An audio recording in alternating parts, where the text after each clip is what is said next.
Bonsoir, bien-aimés dans le Seigneur, nous bénissons le Seigneur et surtout, toujours comme d'habitude, il nous donne le souffle de vie et un temps si merveilleux qu'on puisse partager. Surtout vraiment, bien-aimés, si tu comprends tes messages, téléphone les alliés, dans la journée, ça tient numéro, tu bengani, tu partager selon la Bible. Et que ce que mon dit que mon tolobi est sur l'imbisabiso. Parce que tout ça, bateau, Bible est surtout la vérité. Voilà. Alors, merci beaucoup. Vraiment, vous partagez déjà l'émission. Ensemble. Je vous rappelle que Bobinga frère Serge, vous posez ma question, mais vous fingate. Kofinga, ezali solution il faut que vous ayez encore plus de précision. Vous partagez déjà l'émission. Frère Serge Kibunda. Dernièrement, tu parlais sur Maman Olangi. Maman Olangi, elle a mis ça mais récemment, nous avons vu Maman Olangi, avant terme naé, corps et l'homme dans l'église naé, mais qu'est-ce qui a fait que corps et l'homme dans l'église naé, quoi qu'il ne collé ailleurs? Je bénis le Seigneur, bien-aimé dans le Seigneur, que Dieu de gloire puisse nous ouvrir l'esprit et que Dieu conduise nous. Ouvre, parle à ton peuple. Oh Dieu de gloire, merci Maître. Mon Jésus-Christ de Nazareth. Mais, c'est qui bizarre. Est-ce que, ils ont l'image moko, ils ont Internet. Tout le monde, Maître moko ya moukousi. À la temps rouge-blanc. Entouré des hommes, au balati rouge-blanc. Bien aimé dans le Seigneur, pourquoi on parle de ce genre de choses? L'Écriture nous parle. Quand les fondements sont renversés, les justes, que feront-ils? Qui sont les justes? C'est quoi les fondements que les Écritures nous parlent? Parce que tout le monde a dit cérémonie. Automonie l'enterrement en langue. Cérémonie mystique. Pour famille, à maman en langue, parce qu'on est là pour dire selon les Écritures. Parce que les Knéa, ça dénonce, mais c'est on c'est ça le problème. Tout le monde a moukoussé. Entouré, il y a Batbalati rouge-blanc. Déjà, tenu à pas Mélaxinine. Rouge, ils allaient. Il faut mettre rouge, et pas sataniste. Et pas sataniste. C'est un fait, on va faire mal, mais dans 3 vitesses. Rouge et pas sataniste, ils allaient. Ils ont signifié initié, connaisseur. Blanc, t'as dit déjà assis, la carte, il y a connaissance. Il y a initié. Il faut bien comprendre. Le bleu, les alliés, banani, profonde. On va jouer pour initier. Rouge, c'est déjà initié, on va yebi. Mon temps, on simbican. Comme par hasard. Entouré au milieu, il y a tout. À simbican. À la carte, il y a l'ange.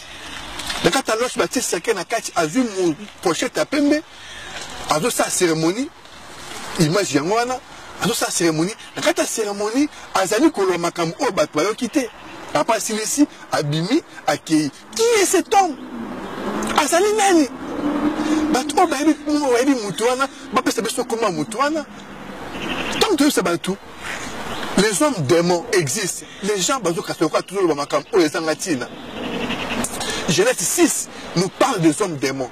Jésus qui s'est le but d'attendre un beso et au coma. Alors, ce qui arriva au temps de Noé arrivera de même au jour des fils de l'homme.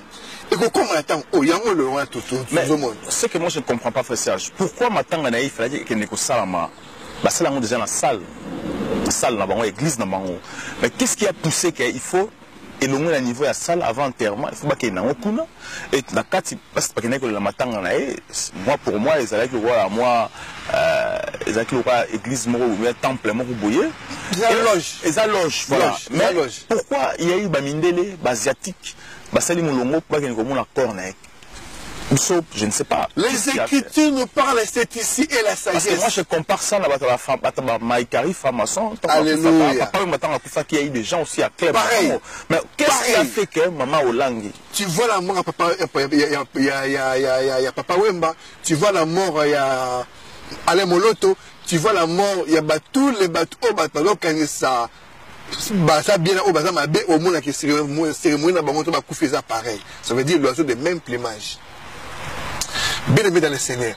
Puis c'est ici la sagesse. Celui qui a l'intelligence calcule ses nombres, c'est un chiffre d'homme. Son nombre est 666. Au bout d'un homme politique, d'un homme religieux, d'un homme, d'un star, d'un dragon, d'un retour ensemble sur roi là. Quand tout le monde appelle dans la catalogue, et là c'est bien sûr que voilà du Nzambe na bango. De moment où là, c'est l'Nzambe. N'a jamais été de Dieu, s'il vous plaît. Mais chasser les démons à comme Jésus-Christ dans l'église. 2 Corinthiens 11, verset 4. Un autre Jésus, un autre esprit, un autre évangile. Il disait Jésus-Christ. Jésus, comment on appelle Jésus-Christ? Et ça, la batu, on y a côté ça, démon, bango, moko na nzoto. Yema côté maladie, yema côté démon. Azo côté appelé Bible. Aza koloba pe botika gulikindumba, botika kozala ba deuxième bureau, botika kosala nini. Mais à la base, source, ezali nini, ezali satanique. On peut exemple nganga. Nganga. Atita batu basala kama be, bobo mabatu. Ba kofelo midi. Exemple batu mukili. To ba yema banziko na bango. Ba pesa conseil non. Bozala libala malamu. C'est ça en fait. Mais sur l'andi bango ba li ba pasteur, ba recruteur, bo bazo quitter batu qui n'est pas un diable. Somona toujours ngana na loge. Obuli ki ba te corps wana kata loge. Kata loge wana ba sa nini mutango sa ba cérémonie. Kata loge, qu'est-ce qui se passe? Tomoni ba pasteur. O mi nene ba to mona la na ngisa sa ba mutu na kata loge wana na lomo wana mukuse wana. L'homme a mukuse maître de cérémonie a do sa mystique na kata loge.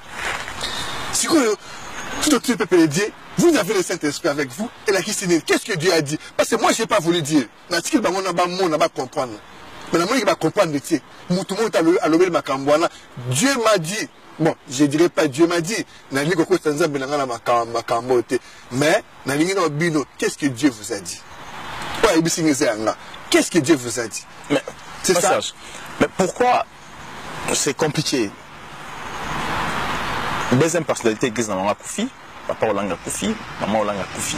Mais qu'est-ce qui s'est passé? Pourquoi il faut pas Koufi? Ils n'ont pas respecté les normes qui bango et pas il y a maître satanique na bango. Tu vois le maître loge, l'homme à loge. Na prophétie, pardon, na témoignage, il y a sœur, il y a maman Olangi. Elle avait parlé des hommes coussés. Batona o batu musu bana mona bango tika bango bana ko mona bango. Bana yana air moko précise. Bon, mutu wana ngana tuna bino ba bosambela na combat. Kupesa nga combo adresse ya combat mutu wana mukusi sala wapi.